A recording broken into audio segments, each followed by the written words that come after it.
Good evening. Very nice to see so many of you here, and welcome to this lecture by my friend and colleague, Andrea Schneider. So I will just briefly introduce Professor Schneider, who is here for the first time, right, at SAIS Bologna, not at SAIS Washington. So it's wonderful to welcome you here for the first time in Bologna. We hope that this will be the first of many times. So Professor Schneider, we're really lucky to have her today. She's a professor of law, and she directs the Kukin program for conflict resolution at the Cardozo School of Law in New York City.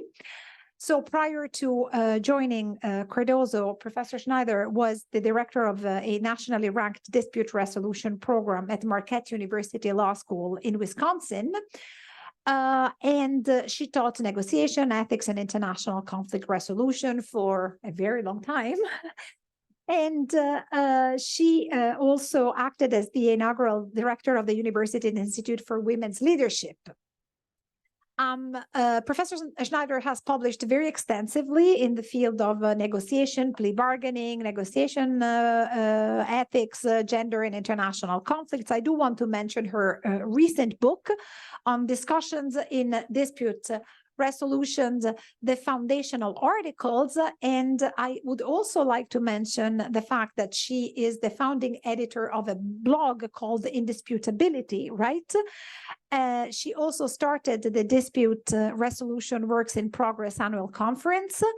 And ultimately, as you can understand, she's particularly qualified today to give a talk on gender socialization and negotiation effectiveness.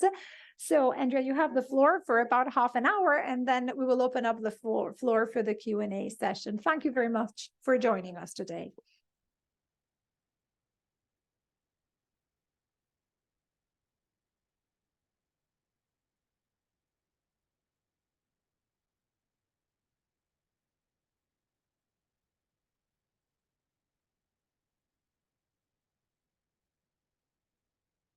There we go, turn that on. So the tower was duly tilted, and the food still smells as good. So I assume you are all having a magical time here in Bologna, eating your way through. I think I found the best gelato place, but I didn't test it yet with Susanna, so you guys will have to correct me later. But it was a lovely afternoon meandering through town and remembering everything. So a pleasure to be here and to talk to you about one of my favorite topics, or I should say a mix of my two favorite topics, because negotiation is near and dear. I took negotiation my first year of law school, and it was like bells and whistles went off. I was like, ooh, I thought I was coming to do corporate law or other stuff, and no, I was clearly coming to teach negotiation. And so that was my favorite thing. And then I started doing gender research pretty much as soon as I became faculty. And so when I talk about the genesis of this talk, the first thing is that I gave a TEDx talk on gender and negotiation. So at some point you'll be able to, you can see that as well for more information and stories and things about how I got into gender. And as Susanna and I were talking, it's always interesting to me that we only think women have gender, right? So doing gender studies means studying women per se, or something like that. But that was, at least initially, when I got into studying negotiation and looking at women in negotiation. This was in 2000. Many of you were not even born yet. And there were all sorts of tropes about women and negotiation and needing to fix the women and stuff like that, that pretty much enraged me. Rage is an excellent motivator. I'm just going to say it focuses a lot of our attention on what needs to be researched and what things kind of make me crazy. So that was part of this. But then you'll see the other picture here. These are my sons. This is their album cover. This is them being like super cool idiots, which is pretty much all of them all the time. But it struck me as I was doing all this research into women in negotiation that how is it that, I mean, my classes at law school are 50-50. How is it that I don't have any advice for the men in my law class? And how is it that I actually don't have advice for my sons? That would actually be pretty pathetic for a negotiation professor to not, I should say, in addition to the regular bossing around that every mom does to their children, was there anything specific in terms of negotiation that I could find out in terms of gender differences and really in kind of writ large socialization differences? So I want us just to stop even as we're talking about gender. And I'm going to take my jacket off because, it's so lovely here. And I will say that it's really, really nice in Italy compared to New York at the moment, which was flooding. And I was really glad to not be there. But when we think about all of our negotiation skills, right, we're going to talk about gender because it is one of the most studied things in negotiation. It's what you can see. It's easy, at least to study. And so people tend to focus on it. We don't tend to focus on a lot of the other things that could have equal responsibility for any of your negotiation behavior. So I'm going to talk to you about a range of skills and how they tend to break down in the gender studies that are out there. But that is because nobody has yet done a study on birth order in negotiation. So please do that. Do something else because, right, your family dynamics. If you are like me, you can tell I talk with my hands. I can't imagine teaching a class with my hands, behind me. That would be really terrible. We were a very loud, talkative family. You disagreed with your parents over the meal. Other people are socialized not to talk back, right? If it's not you, you had friends who were like, parents are in charge. You did not have disputes at the dinner table. You did not argue. All of that, right? That affects how you negotiate because you would view automatically someone who was older or in a higher position as someone you should not, talk back, say boo, disagree with, right? So family dynamics matter. That often overlays into culture and ethnicity, right? So depending on how that plays out, the mix of that gender, culture, ethnicity, family dynamics, all has what to do in terms of how you negotiate. And the last thing, of course, is birth order, and to think about that as well. I like to point out the youngest one who you saw, kind of the middle doofus of that particular photo, right? If you were negotiating with him and you ran into him and he was a little aggressive, let's just say, right? Is it because he's a relatively tall white kid, who grew up relatively privileged, right? Is it because he's a frat boy? And God knows if any of you went to schools in the United States with fraternities, that is problematic, right? So, all right, so that's some socialization that has happened. Is it because his parents are lawyers and we broke him? Yes. Clearly, yes, right? We argue back and forth for funsies. We would make them sit down when there were legal movies on TV. We're like, this is an amazing cross-examination. You have to watch that. Like, we clearly broke our children in terms of what was expected in terms of talking. Or is it because he was the third of three boys, right? And he was the smallest for a really long time. So if he didn't talk louder, grab the food first, push his way in front of things, he was never going to get anything. Now, when you meet him, you actually don't ask him anything, right? You look at his face and you would think that those are the things that determine how he negotiates, right? And yet for any of us, it could be anything else, right? Our professional training as lawyers, the mentors who we might have had in summer jobs who we thought were actually interesting and we wanted to mimic, and our family and our ethnicity and our culture and the region of the country we grew up in, any of those things. So as we're thinking about negotiation, yes, we're going to talk about gender because it is the thing that is studied, and all of us fall somewhere on the bell curve of masculine, feminine, how these are characterized. Most of the studies that we're talking about look at gender at birth, but they're not talking about biological differences. They're really talking about socialization differences. So again, for any of us, as you're going through, I want you to just recognize this is one lens. And my last caveat as we're going through all of this is if it angers you in any way and you hear anything that I say that kind of like, that's just garbage, that's crap, that doesn't apply to me, good, because that's what got me into this, right? When I heard what they were teaching us about gender and negotiation when I was in law school, I'm like, that is garbage. I don't know anybody who behaves like that. I don't want to negotiate like that. I don't want this advice. I don't like it. And it was the reason that got me into this. So if you are fighting what some of these studies say, good, good, fight, figure out what is fitting for you. The point in any of this is that negotiation effectiveness is a mix of skills. We're going to talk about all of those. And depending on how you were socialized, whatever that was, you're going to be in some range on this bell curve of the skills that you need in order to negotiate effectively. So it really is what makes sense for you. The 5 skills that we're going to talk about quickly in our half hour, so you can already do the math of how we're not going to have enough time to talk about all of these in depth, so feel free to ask away, are assertiveness, empathy, flexibility, social intuition, and ethicality. Yes, that's a made-up word, but hey, presidents do it, so I can do that too. We'll cover each of those quickly, and then feel free to ask more questions. I'm going to explain what each one is, then I'm going to give you a little hint of what some of the gender research shows on this. Again, it may or may not apply, and then just talk about how that can help in terms of effectiveness. And I believe slides will be shared afterwards. It's fine with me if you want to. So like if you're like, I'm happy to talk to any of you and continue to answer any of these questions. Oh, so assertiveness, right? If you want to be assertive in negotiation, you need 2 things. You actually need the knowledge of what you're talking about, right? You should know what you're talking about, right? And that's the difference between competence and confidence, right? Those are 2 different things, right? Competence. Do you know what you're talking about? Have you done the research? Do you set goals that make sense? Think about when you're applying for a job.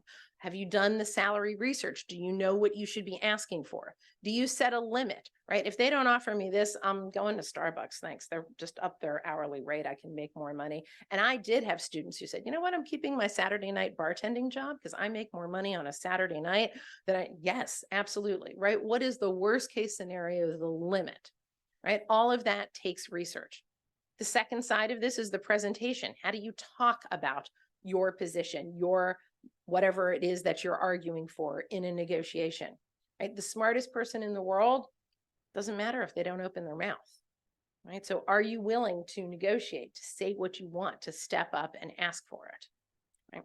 It is this first part that there was a slew of books in the early 2000s that argued that women need to ask for more. They weren't leaning in, right? I, for one, read lean in as, wow, that just made me really, really angry.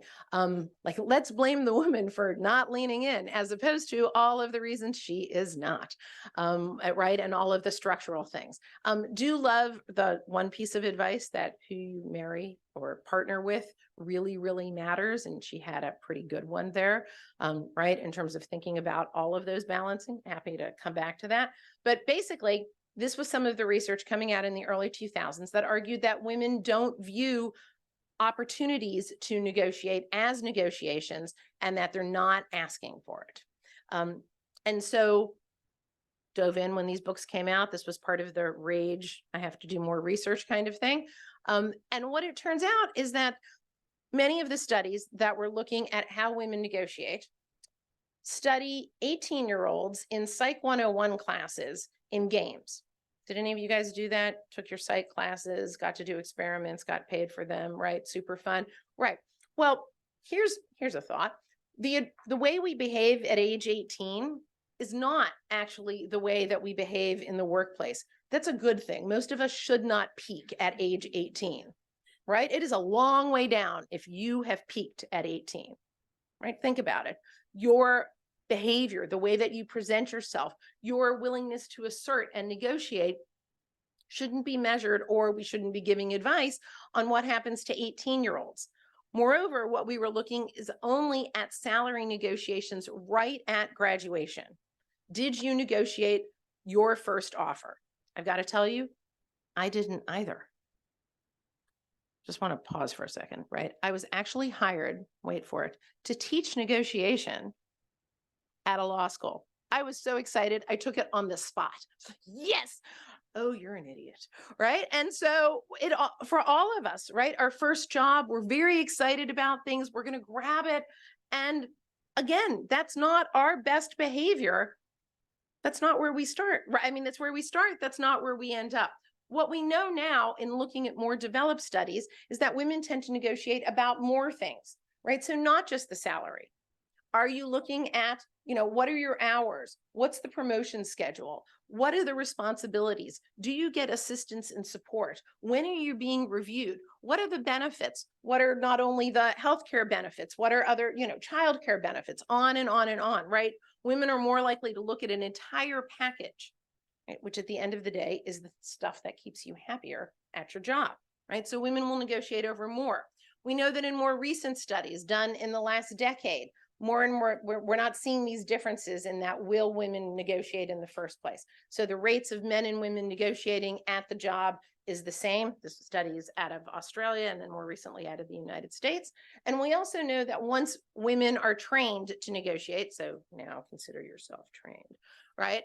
Once women are trained, whether it is through a negotiation class, business school, law school, mini courses, any of those kinds of things, the differences absolutely disappear. Right? So it's a really interesting thing in terms of the perspective of, do I view this even as something that I can negotiate? What we continue to see is that women need higher confidence. I don't know about you. 8th grade was terrible. I'm going to go. It was a lousy experience. It took a couple of years to recover, right? And then they're testing confidence as an 18-year-old in your freshman year at college. Shockingly, not a high point. Again, that's a good thing, right? What we know is that over time, into their 20s and 30s, women's confidence continues to rise to actually catch up to where guys have always been, no offense, based on not competence, right? The difference between competence and confidence, often two different things. And so confidence continues to rise with experience over time. And again, right, matching that as women are getting older and into the workplace. What we know is that men tend toward overconfidence. This tends to be a real typical error in negotiation. So they'll assume they have all the information, they have all the cards, the power, whatever it is, not admitting mistakes, instances of conflict escalation, and most of the great negotiation stories that you will get in business books, right? Deals that go sour or deals that are made paying stupid amounts of money that then never pay off are again because of the mistake of overconfidence rather than underconfidence. One of the interesting things was also backlash for bullying. There were some interesting studies done, say around 2018, as the United States had a leader that sort of believed in bullying, to see whether that was actually an effective negotiation strategy, right? And in fact, there was a tick up and then a tick down.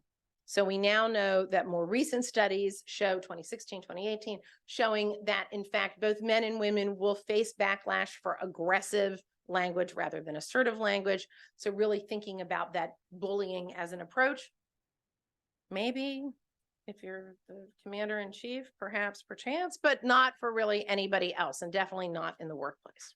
All right, second skill, empathy. Often seen as the flip side of assertiveness, right? So assertiveness is what you need to ask for yourself. Empathy is the skill of really trying to understand where the other side is coming from, the cognitive belief of how do they view this, what's going on with their mind. In military terms, I like to talk about this as the map of the territory that you are invading. Think about it. You need to change somebody's mind in negotiation. You wouldn't be negotiating otherwise. Right? If they were already doing what you wanted, you would happily sail along. If they were, stopping what you didn't want them to do, you wouldn't be talking to them. If the first offer was more money than you ever thought you would ever make, right? You'd probably grab it. Right? You're negotiating because you're trying to change somebody's mind. So empathy is the skill that helps you figure out where are they coming from. And it's the cognitive piece of this as well as the emotional. What's going on? How do they feel about you, the situation, all of those pieces of information. What we know is that in particular, the skill of listening, asking questions, and then gathering information is the thing that helps you in terms of empathy. So when you're at the negotiation table and you're trying to figure out what's important to you, tell me more about you, how can we do this, right? We know that better listeners are better liked. This is one of my favorite studies. This is out of speed dating.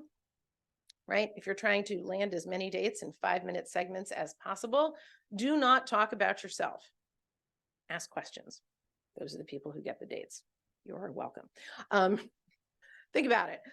Better listeners gather more information. So they're asking all these questions. You can better figure out where the other party is. It is the only thing that changes minds. So in high conflict situations, this particular study is out of Israel-Palestinian conflict. The only thing that worked was actually training them on really good listening skills, to have them sit in the same room and talk back and forth. And well, again, not surprisingly, in terms of socialization, women are considered better listeners. So I just want to flag that in particular. Again, maybe this applies to you or not. I like to point out to my law students, at least, that very few law students chose law school because someone said, wow, you're a really good listener. Go to law school. Right? This doesn't happen. This is really a skill that, again, socialization or whatever it is, doesn't necessarily present with the group of people that I often teach that really need these listening skills to get information from their clients and then from their counterparts in negotiation. Third skill, flexibility, the ability to think about the variety of ways that you might be made happy. Right? If you go into a negotiation and this is the only thing that will make you happy, my way or the highway, take it or leave it. Most people don't like being told that. We tend to rebel, even if we think it's a good idea. People want that back and forth. So having that mindset of, I could do this, or I could do this, or I could do this, right, tends to lead to better negotiations. And so negotiation skill is really doing the preparation. Are there other things? Right? Again, back to your job negotiation. Yes, salary might do it, but on the other hand, I don't know, 2 days remote at home or a 4-day work week, I might take less money for that. Thank you very much, right? Or I have amazing benefits.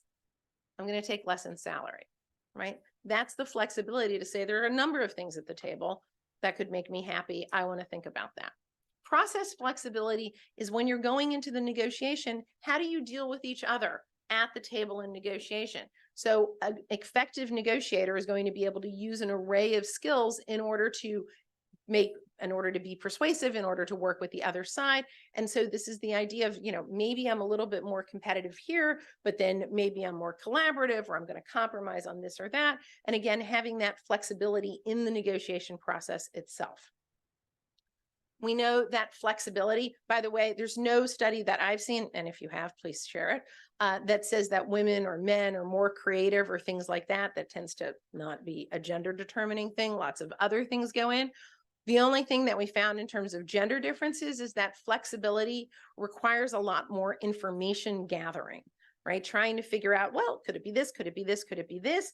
And that we know women are more likely to consult with others before deciding. This is in a lot of management leadership skill studies that have been done. Kind of Harvard Business Review publishes these on a regular basis, of looking at women in management who are more likely to consult, get information from their whole team before sitting down to decide what's going on. And again, that would lead more likely to a more flexible approach because you have lots and lots of information. Other fun topic that we have here is testosterone and risk taking. So I like to point out that sometimes men can be really hormonal, really, really hormonal in their negotiations. And what happens is that when things are going really, really well, think the traders who are psyched about some amazing deal that they've just made, testosterone spikes. Yes, they've actually studied this on traders in Britain. You can imagine kind of how I don't know what they do to study this, but they do. Testosterone spikes. Those traders that have done really, really well are then more likely to take really stupid risks. And so if you actually want a trader who is smooth along the ups and downs, you actually want to hand your money to a female financial analyst rather than a male financial analyst, because their hormones do not go up and down. The mood doesn't shift. They are less likely to take risks with your money. So, fourth element, social intuition. If you loved any of the cognitive behavioral science stuff, Daniel Goleman, Tipping Point, right? Malcolm Gladwell, Daniel Kahneman, all of those fun books that came out in kind of the last 20 years, talking about how we think. This is the skill, taking all of that social and emotional intelligence and then turning it into negotiation. So the negotiators that have these social intuition skills, that are looking at nonverbal communication. How close do we stand to one another? Do we make eye contact, right? Very cultured. United States, we're very we make eye contact in order to trust one another, right? That's the way that we communicate. Other cultures, direct eye contact is seen as a challenge, right? It would be rude to make direct eye contact with someone who was, higher in the hierarchy than you. And so thinking about that, physical contact, all of that, handshaking, bro hug, whatever you're doing to make that initial contact is part of social intuition. There's the paraverbal, tone and voice. So paying attention in negotiation. How fast is someone talking? When they talk really, really fast, is it because they're excited and super happy to see you and this is a great negotiation opportunity, or because they're about to lie to you and they're nervous, or because you just said something that set them off? Right? Pay attention. Did the tone just change? Did the pace just change? Right? A lot of our negotiations are repeat. We deal with the same people over and over. Figure out the pattern, and then you'll pay attention to the change as well. The other part of this is humor and metaphor. We just focus on metaphor for a second. Sometimes people don't tell you how they're feeling in a negotiation. They're not going to sit down and say, wow, I'm a little nervous, right? But they'll start talking about how they're, prepared for battle and they've worn their armor and their partner or whoever, their lawyer, is their knight in shining armor, right? Negotiation is war to them. Or are they talking about moving the ball down the field? Did they kick it through the goals, right? It's a sport. It's competitive, but there are rules usually, right?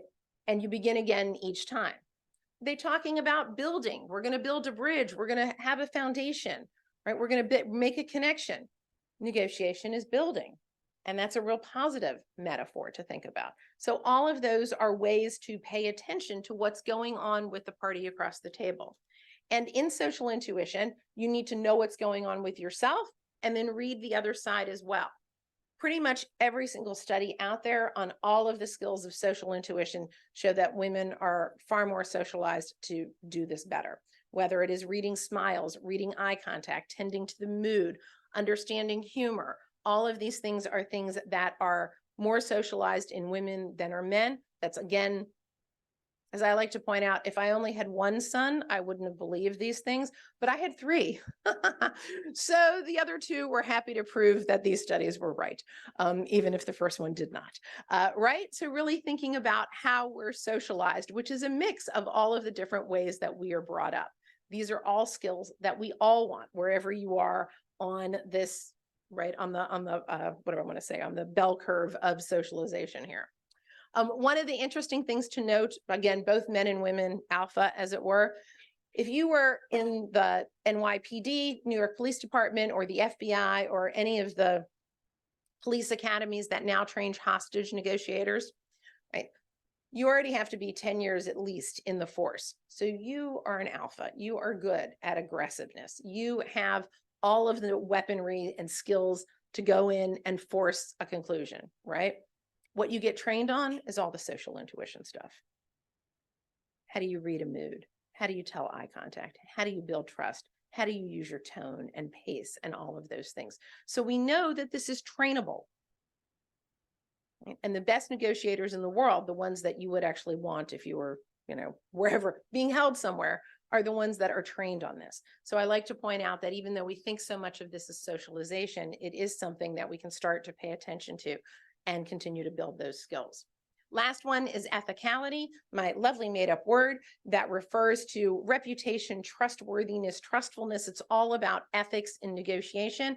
And the most effective negotiators, both in law and in management, believe it or not, are rated most highly on ethics. Having that belief that your partner is ethical, that reputation is most highly linked to effective negotiations. So, what do we know about gender in this? Women are expected to have a higher standard. They are seen as more ethical.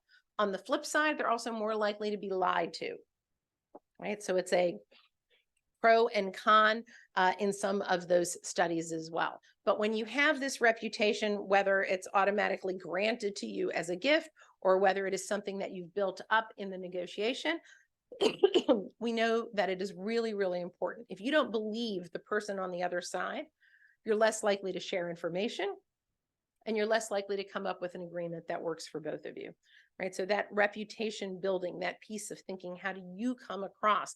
What's the reputation you want to have? How do you build trust? really important skill set for negotiators to have.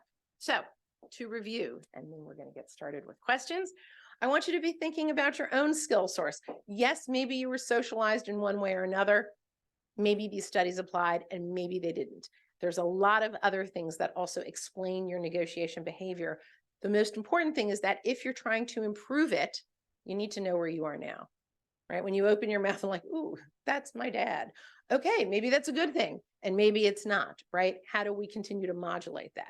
That's, that might work with this interaction, not that interaction, really trying to build your own awareness. We know that gender just happens to be a very studied lens, and I would be happy to hear about other types of lenses that are used. Most importantly, you can give us this view of what do we want to think about. I want us to remember that assertiveness is only one negotiation skill. We tend to focus on assertiveness because it's an easy thing to measure. It's an easy thing to display in movies and television, and kind of every skit out there about negotiation tends to focus on assertiveness, right? Really good listening is sort of hard to be dramatic about it. It's not on TV, right? It's not in popular culture. It's just as important, right? The best leaders, the most effective negotiators have all of these skills. So that is where I want to leave you guys. Other resources and fun stuff that I'm happy to share with any of you guys if you want, because there's a lot more out there, but let's call it a day and have questions.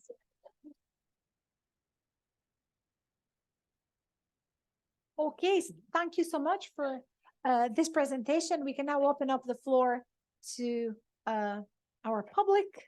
And I will also keep an eye on my screen in case we get comments from online listeners. Please, we have. Is this on? I think so. Okay. Does anyone have any question? You go. Now that there's a microphone. Yeah, I think it's on. Is it? Okay. Yeah. Okay. Hello, my name is Maggie. Hi, Maggie. So one, I guess, lens that was kind of coming to my mind a lot throughout your presentation, but that you didn't mention was, I guess, someone's socioeconomic status, because in all of, having been someone who was from, grew up around people who were, maybe less economically fortunate, and then went to a very wealthy university with a lot of very, very wealthy students. I guess I can definitely see how people's current financial resources and their, how they were socialized could definitely have impacts on all of these fields. And so I was wondering if you had any, I guess, thoughts or ideas to add about the intersection of both of the economic and gender lenses regarding negotiation and how those two can impact each other. Sure. Okay. Oh, thanks. So I would think about those in two different ways, right? One is the confidence level on this, in that if you are uncomfortable in the situation because you're feeling literally outclassed, right? Where do we think the word outclassed comes from, right? That you are out of your class, that you should not be asking for whatever you're asking for. That's obviously going to have an impact in your effectiveness. So really thinking about what are the assumptions you've been raised with or that have been placed on you in terms of what today's popular we call imposter syndrome, right? This is also a piece of that. Do you deserve to get that job, have that experience, do something amazing like this, right? That piece of it. The other piece that we see in negotiation research is the other side's assumptions about your alternatives. So that is linked often to class and race as an intersection of some of the studies have looked at that the bias in negotiation often plays out in assuming that, for example, when you show up at a car dealership, that you haven't done your homework, you have no alternative cars that you could buy. This is the only dealer that you're going to, that you're uneducated about the proper price And so you're going to get gouged, or at least attempted to be gouged, right? And so those are some of the most devastating studies. Frankly, I find them devastating in terms of car lending practices, car buying practices, where race and class tend to show up again in the United States to kind of, I mean, there's studies on eBay and, you know, all of those things, but you see that where whether or not it's true, because the seller assumes that you don't know what you're doing, they'll start at a higher price for you. And again, yeah, no, it's horrific. It's just, you'll get worse loan deals. I mean, really, like the people, you think about the foreclosure crisis, right? In the United States back in 2008, it was exactly the people who could not afford the terms of the loans that were getting the loans, right? It's just gross. So that's where we see that. And of course, that plays out in negotiation as well. Why don't we do 3 questions and then we get back to However you want to do it. Start taking notes. Hi, I'm Brittany. Thanks for speaking with us. Brittany. You mentioned lean Oh, in. by the way, you guys should tell me hometowns, by the way. Oh, I'm from Chicago. Okay. You mentioned lean in and how it was rage inducing for you to read. I was part of a lean in chapter in undergrad, and it was always framed as like a women's empowerment movement. Yeah, So I'm yeah, just yeah. interested in hearing your thoughts. on Okay, that. great.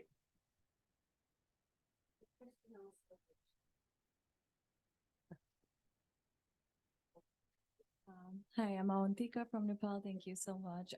My question was around how do you think some of these skills that you mentioned go hand in hand, specifically in the context of gender? You mentioned women are better listeners, better readers. So how does that overshadow their assertiveness, or just how does it work? Okay.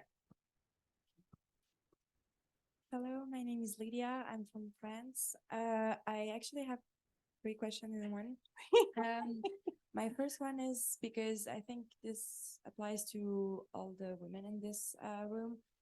Have there been studies about negotiation in men-dominated fields, especially in law fields, political fields, security fields, all those things? Mhm. If yes or no, do you have specific something specific to say about this, or I don't know, advices? And the third question is maybe, it is, how do you react, especially as a woman, to negotiation and rejection? Ooh, okay. It's a no, right? When somebody says no to you. Okay. All right. Okay. I'm actually going to start with that, Lydia, because it's a fun one. One of my colleagues actually sent, this is a colleague who teaches at Carnegie Mellon University in Pittsburgh, where people drive. I always have to explain that to my New York students who are like, why would I ever fill a car up with gas? So assume that you are driving and filling your car up with gas as part of your day-to-day existence. And she would have her students go and try to negotiate the price of gas. Okay. No one ever successfully gets the manager to come from, the gas station and to change the pump for you. Right? It does not happen. Sometimes you'll get a car wash offered, you'll get a Slurpee or whatever, but they're never changing the price of gas. She does this because she needs her students to get used to hearing the word no and not fall apart. I want you to negotiate everything. I want you to start practicing. Call the cable company and tell them they're overcharging you, because by the way, they are. They are. So just try to negotiate. Like once a month, see if there's a better deal out for cable.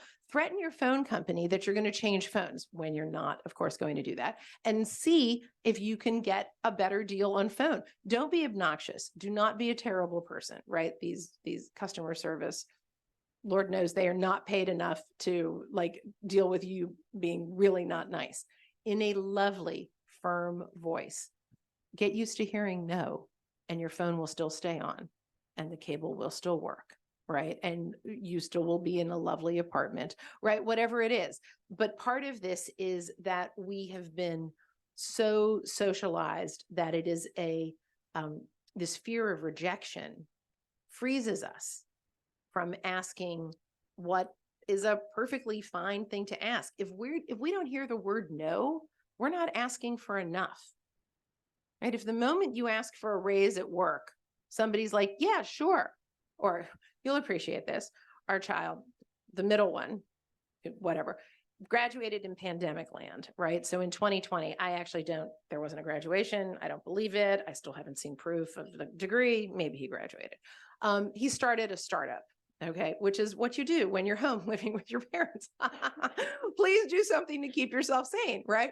So finally, it's actually not doing badly. So we told him we were cutting him off because he's now moved in with his girlfriend and we're not actually going to pay for rent, right? And he's like, I'm shocked it took you so long. And we're like, for God's sake, are you kidding me? We should have cut you off years ago. Where's the money you've been stashing? Right? Like he said yes to us, like we're the village idiots. We should have been like saying, yeah, we should have been negotiating with him at least a year ago, right? He said yes right away. We didn't ask for enough, right? If you are told yes, you didn't ask for enough. You should assume that a negotiation is going to be a back and forth and back and forth, and that it's not a character flaw that someone actually counter offers or says, no, I'm not going to give you the apartment at that rate or whatever it is, right? That is part of life. So we need to build that resilience to hear no. Some of the studies that are done are often, and again, part of our socialization, I can't list every single one, sports. If you played on a team sport, you got used to losing and you played the next day, right? Individual sport versus team sport, all of those things impact kind of how do you cope with loss, with rejection, with disappointment, because that is part of life. And if you go through negotiation never wanting to be disappointed, that's a problem. I'll just go in reverse order. The male-dominated fields, pretty much every study ever is done in a male-dominated field because those are most fields. So what we know is that in nursing, for example, which at least in some places is, much more female-dominated, the men still get more. So it's charming. What we know is that when women view negotiation as part of what is expected for their job, they will do better.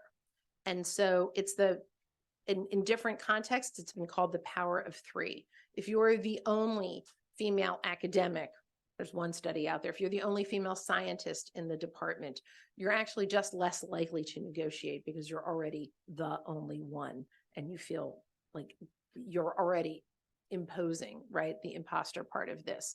On a board, on corporate boards, there's a whole push to make sure that there are 3 women on the board, not just 1 woman on the board, because studies have shown that women are more likely to talk and participate when they are not the token, right? And so negotiation fits to all of that, right? If you're the token of any kind somewhere, you're viewing whether it's male dominated, whether it's race, gender, any of those things, you're less likely to feel that your participation is valued.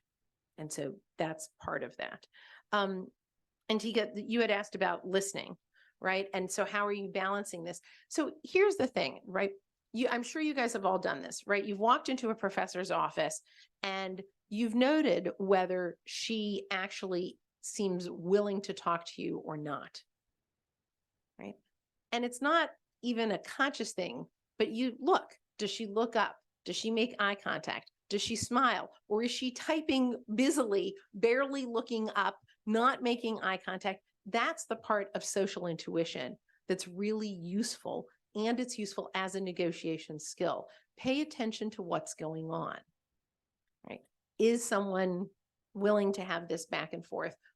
Or does it make them uncomfortable, right? It's not an either or, it's a balancing so that you're listening, you're asking questions, you're getting information, and then you can talk because now you've gathered information. This person's really busy.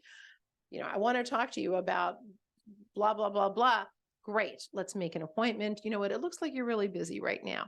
And they might say, no, actually just give me 3 minutes to answer the email.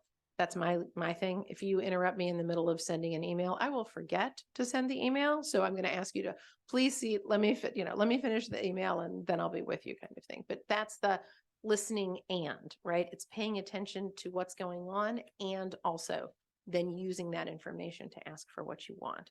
And Brittany, I love that you had a lean-in chapter, which is wonderful. And I think there's so much in that is really valuable in terms of recognizing the barriers that each of us place on ourselves, or will potentially place on ourselves. There's still study after study that say women opt out even before facing barriers because they think, I don't want to deal with it.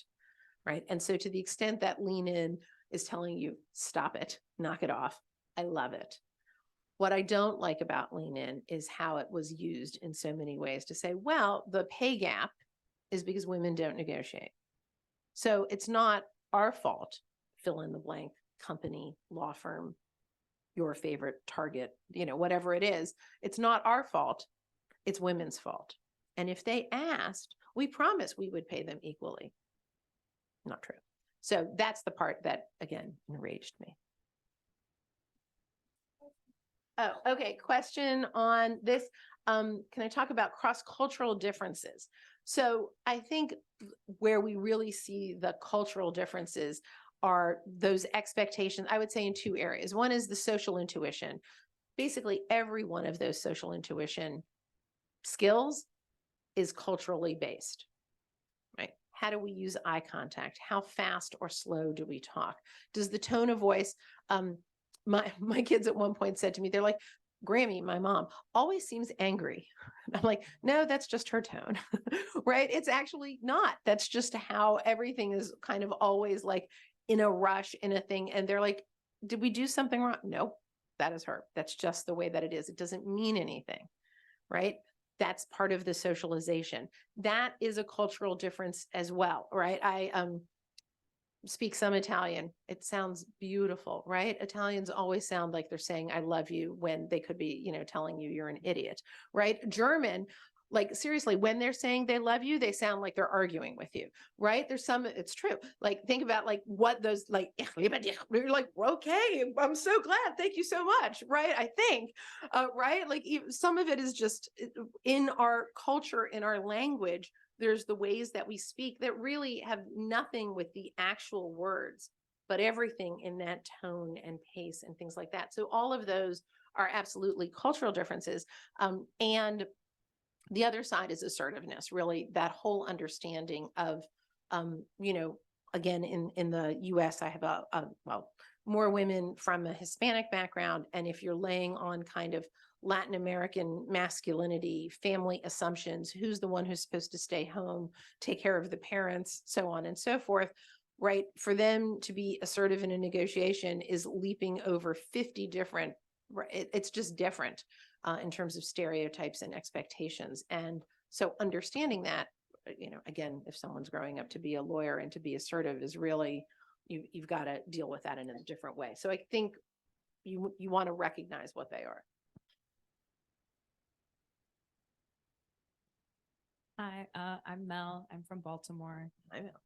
Huh? Hi, Mel. Hi. And so I was just kind of wondering, like what your thoughts are on like the actual basis of the behavior that's talked about in the research and how like women are better listeners and more trustworthy in these things.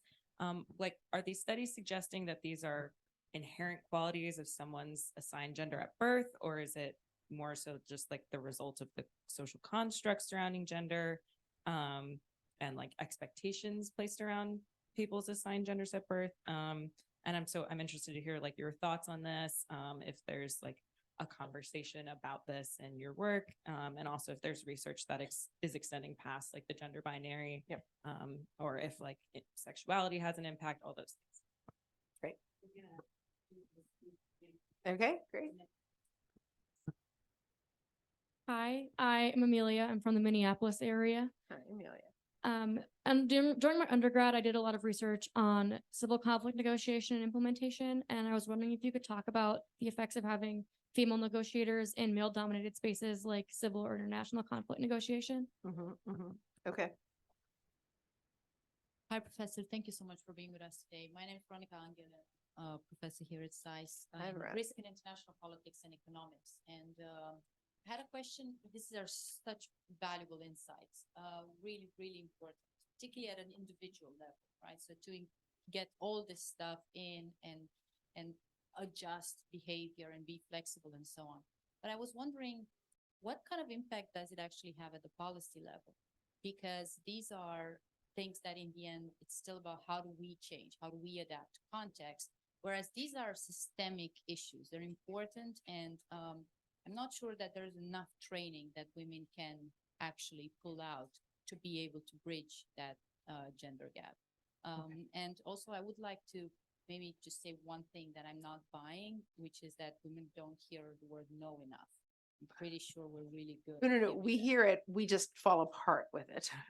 That's more like we need to get used to it kind of thing. Okay. Absolutely. No, we get told no a lot. I agree. Okay. I think I'm going to actually this time around take it in order. So Mel, I just want to start. The fact of the matter is that most of these studies, nobody's asking. So they're saying, right, they're self-identified. Do you identify as female? And nobody's asking because none of these studies that I have were conducted in the last 4 years, even or 5 years, where somebody's saying like, you know, you identify as female. Was that your birth gender? You know, blah, blah, blah. Nor are they asking your sexuality, right? And there's no question in my mind that would make for really interesting studies. And nobody's doing them in a negotiation context, as far as I know, which is why I really want to focus on socialization versus biology. I have it in one of my papers. We know that this is socialization versus biology because studies out of China show the exact opposite, where women have been socialized there to be the hard-nosed. You go to the market, you pay the least amount of money for whatever you're bringing home. And the men who are more the business front have been socialized that relationship, go out for drinks, don't talk about business for days, right? That completely different cultural expectations. And so there's a whole slew of, Chinese women are, right? And again, the studies coming from China themselves. So I don't think these are at all biological. I think this is absolutely socialized. And I think that's why you see so many variations on the bell curve, right? Including, when I read this at the same time, I'm like, I don't know any woman in my family that's not assertive. I mean, I would regularly check, right? There's no man in my family who's like, oh, what we really want is, mom or sister or daughter to be more assertive. Lots of other things, but not that, right? So it is, I think, so important to think about all of those things. And my guess is that sexuality would also impact some of these decisions, again, in terms of comfort, in terms of, just everything, willingness to negotiate. But we don't have that in the negotiation context yet. Amelia, the conflict, there's some great studies that show, hi, Amelia, that show that women, if you put women at the bargaining table in international conflicts, the ceasefires are more likely to last, that the economic impact of the conflict will be more addressed, that the remedies will be more likely to raise up society. And there's, unfortunately, study after study that says, for God's sake, put women not even in charge. That's a lovely thing, right? There were also lots of studies in pandemic land down to the mayoral level, by the way, that when women were in charge of cities, that when they were governors, when they were world leaders, those countries responded differently to COVID, right? Really, really interesting. So there's no question that leadership, political leadership, peace leadership, negotiation leadership, it matters, if for no other reason than the same thing of talking about more than salary. Like, yes, we need the ceasefire. We also need, this, that, the other. And my guess is that those are the things that are more likely to be covered when there is a gender balance at the table. So yes, continue to push on that one. And then Veronica, your point about the systemic issues, right? This is still, this focus, this talk is still looking at what we each individually, I love this bug that keeps on flying, each individually have to do or can do to improve. And yet there are systemic issues. I like to point out, using our individual negotiation skills to then start naming the systemic issues and working on them together is really important. You're right. I mean, again, in an academic context, if we relied on every female professor, which is what we have done, to negotiate her maternity leave, right? It is individually exhausting and also likely to lead to differential treatment depending on your chair, your department, your age, whether you're tenured, right? All sorts of garbage, frankly, that have nothing to do to protect your health and the health of your child, right? And it is exhausting. And so thinking about systemic change of what men and women together can do in order to actually not make every single thing an individual negotiation is really important. Maternity leave is one of those, which is now parental leave, right? But even an example in the court system in Milwaukee, right? So the city I lived in for a long time, each lawyer would have to negotiate a break for breastfeeding when she returned back to court. And you can imagine how delightful those conversations are with the judge, who then gets to look at you as a milk producing machine, right? In which, I mean, it's appalling, right? But there was no automatic system by which the court would say, oh, every 2 hours, of course, any nursing mom can have a break, right? And then what would happen is that there would be a break for the mom to be able to nurse, pump, whatever. But the other lawyer, male or female, could be able to use that time to go see their client, to prep for court, could use it because, you know, you weren't doing that while you were breastfeeding, right? So even working with the court to say, no, here is the standard policy now, that all you have to do is check box, you know, I still need the nursing policy, whatever it is. And no individual lawyer is negotiating with any individual judge anymore. So part of systemic change is in some ways stopping negotiation, right? I want you all to be equipped for when you have to negotiate. And some of this should not be negotiated. It absolutely should be systemic.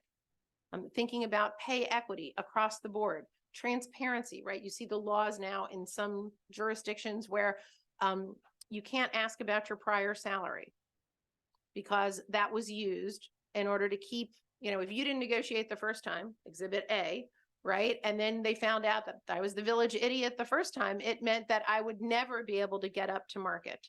So there's now a law, you can't ask. You have to publish the fair range of the salary, period, end of story, right? It's actually eliminating negotiation. Maybe that should be the title of the next book.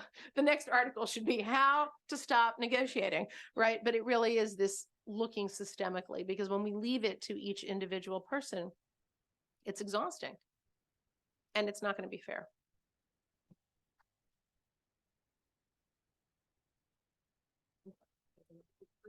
That's fine. Can you hear me? Oh, yeah. Yeah, I Okay. can hear you. Hi, I'm Tajay. I'm from Washington, D.C. I have 2 questions.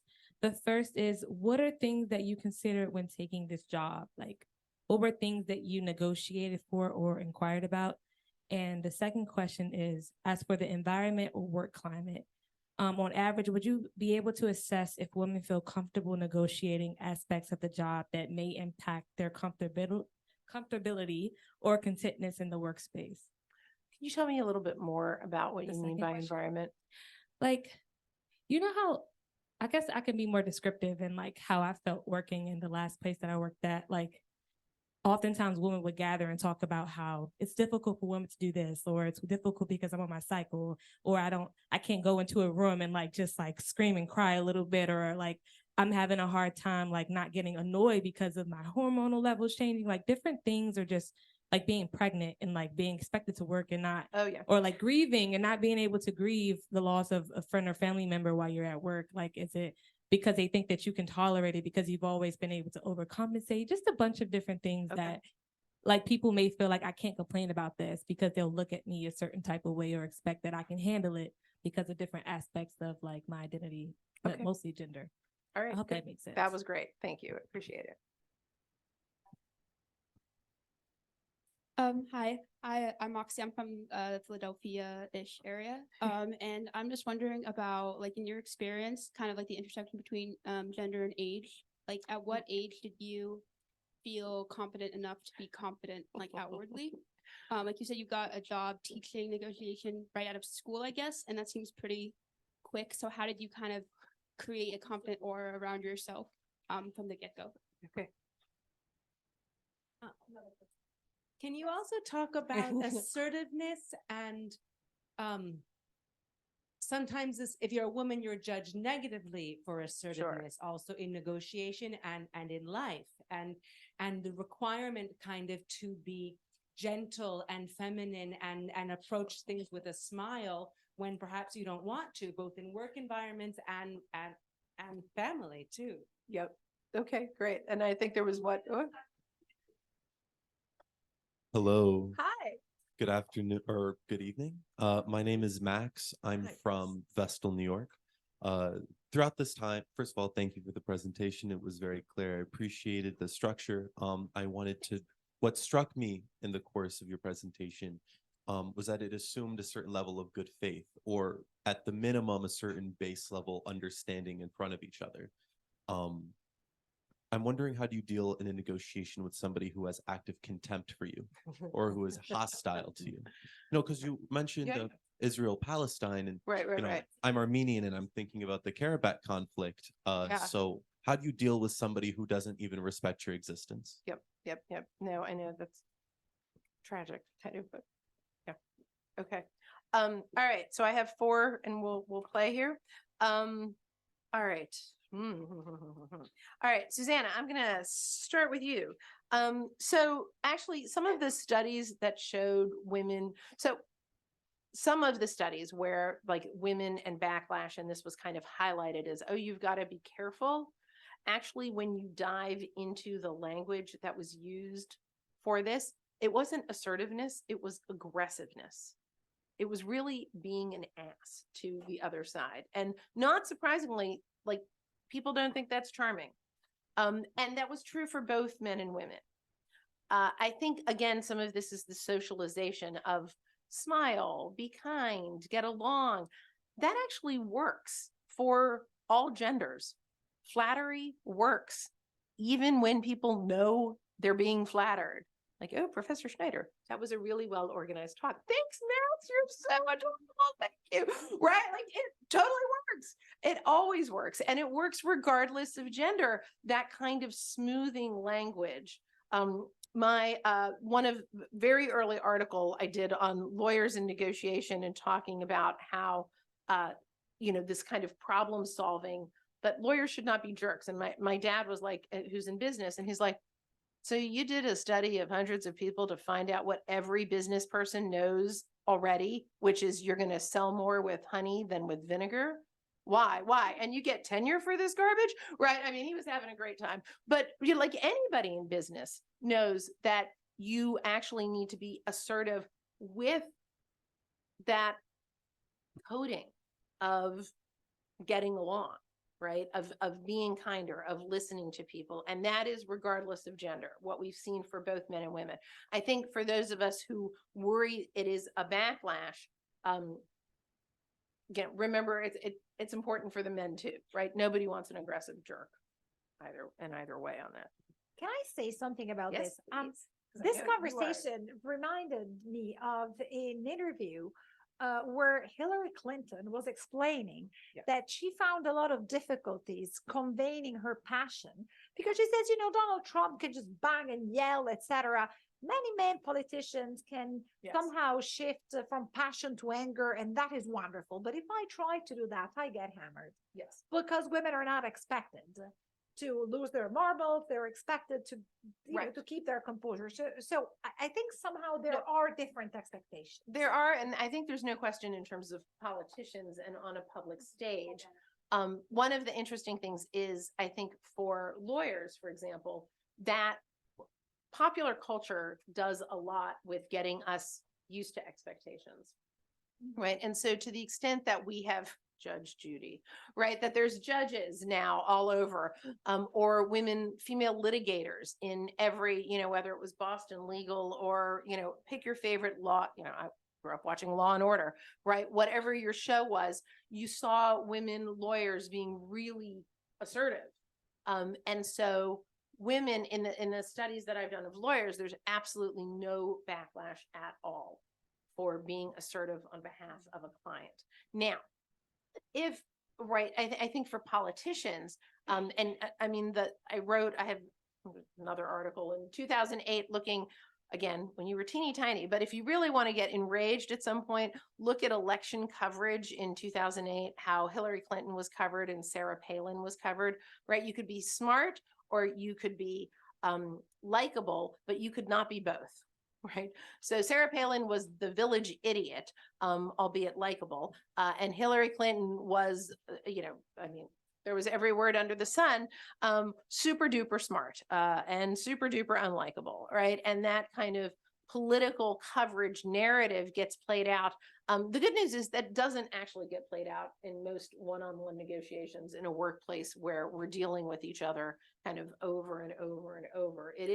It's definitely on the public stage, and God bless social media and its horrors, right? And all of those things. I think there's, no question on that as well. And, I think that goes to Max's point as well, kind of that active contempt.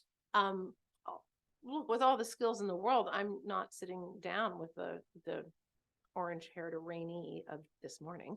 Right? I'm just not like, no, there's no way that he would have any interest in ever listening to what I have to say, and I've got better things to do with my time. Right? So I think also part of this is what's your goal? I would also, and this goes back to the earlier point of building confidence, I would tell my students to go negotiate with the dean for things, even when they knew they were going to get told no. It's not active contempt, but it was power, right? The dean's the dean, and you are a student, and you're going to go down in flames. Do it anyway. Do it anyway. Get practice. Get practice going down in flames. And you know what? You're still going to wake up the next morning. Like get practice with people who maybe, I mean, I wouldn't do things that are going to be demoralizing for you in the same, I have no interest in doing that, right? In the kind of negotiations where someone's going to make you feel terrible about yourself. And right, to kind of think about that kind of practicing so that those harder, more challenging negotiations. Are you a skier by any chance? Yes. Have you gone skiing? Okay, so right, like think about if you're a skier, right? There's like green circles, which are like the baby slopes, right? And blue squares, which are kind of intermediate, and black diamond negotiations. Yeah, do the green circles as often as you can. Like ski everything all the time, right? Try the intermediates, something that's a little more challenging. I'm a little uncomfortable with this. No. So that it's muscle memory when the black diamond comes, right? When that most challenging, the person is challenging, the context is challenging. It's really important to you. Stuff is on the line. The only way you're going to be ready to go down an expert slope is because you've gotten practice doing a lot of other things. So just start asking and listening. If I can just add a comment, Yes. That's exactly when I've read alumni newsletters, stories about their experience at SICE.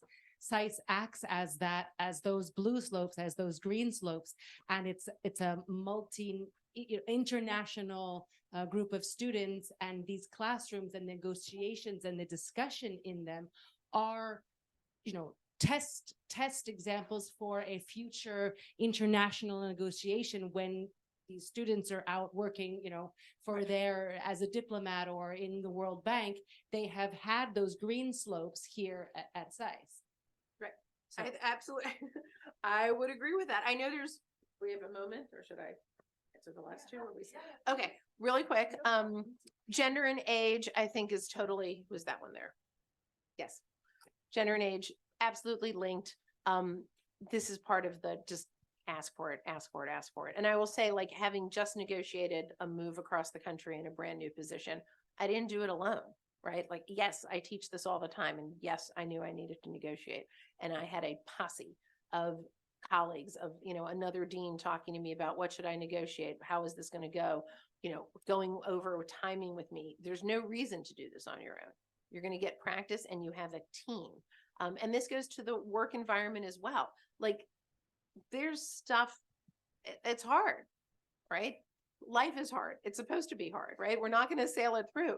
So having people at work who you can talk things with, whether it is how am I dealing when we all have our periods synced at the same time and don't want to talk to anybody else, or how is it that somebody died and I'm really unhappy and I need to deal with that, right? You want to be at a place that you have peers, right? Like I was at a law firm, it was hellish.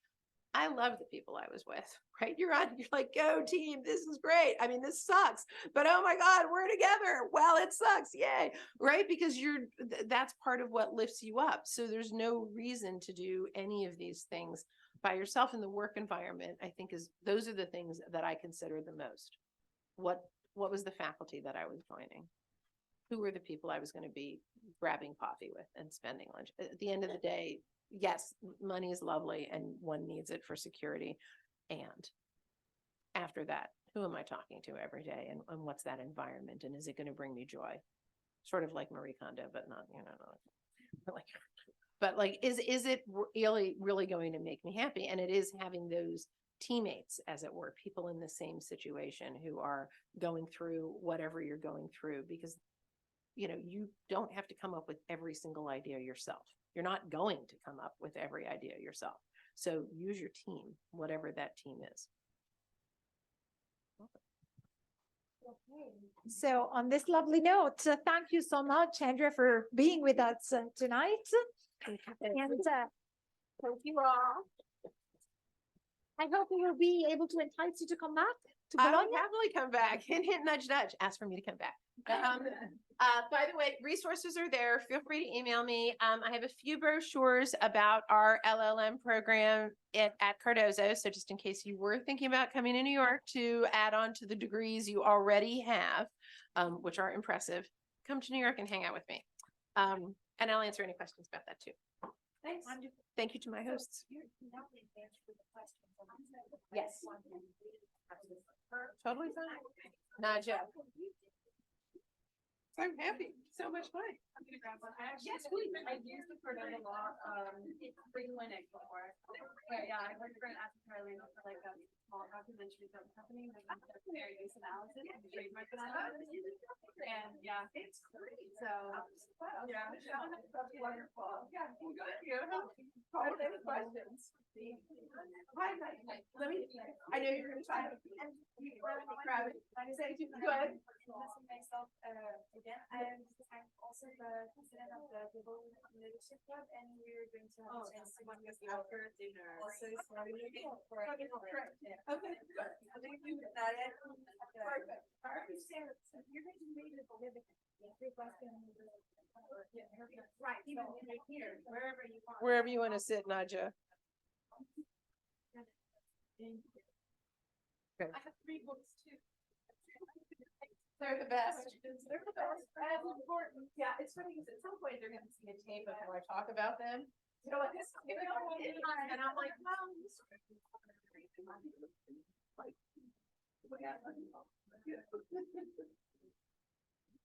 Dana, whatever's left, feel free to just. Okay. Okay.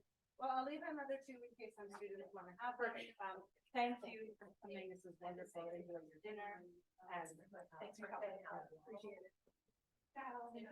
This is the first time that I've been on a class for negotiations with COVID. Honestly, I'm from Bulgaria, so okay.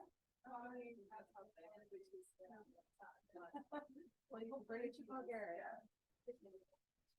So I don't want to keep it too long. But so some of the questions that came up to me during your talk, the first one has to do with you've been teaching this course for several years, so has your teaching changed over the years? And